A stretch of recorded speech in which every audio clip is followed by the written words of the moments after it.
பராமரிப்பு டிப்ஸ் தான் பார்க்க போறோம். பொதுவாகவே செல்லப்பிராணிகளுக்கு நோய் எதிர்ப்பு சக்தி அதிகமா இருக்கும். ரொம்ப சென்சிட்டிவானதும் கூட.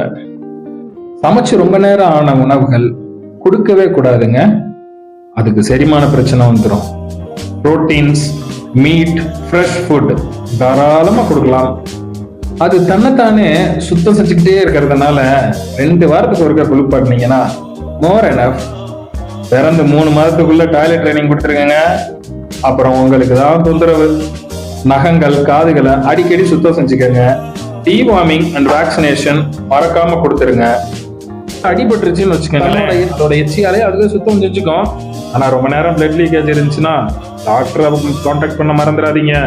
ஆயின்மெண்ட் மட்டும் போடாதீங்க. அது நாக்கால நக்கி வேற எதுக்குங்க ஏதாவது பாய்சன் ஆயிட்டு இருக்கும். மறக்காம சப்ஸ்கிரைப் பண்ணிருங்க. உங்களுக்கு யூஸ்ஃபுல்லா இருந்துச்சு நினைச்சீங்கன்னா உங்க ஃப்ரெண்ட்ஸ் யார் பெட்ஸ் வச்சிருக்காங்களோ அவங்க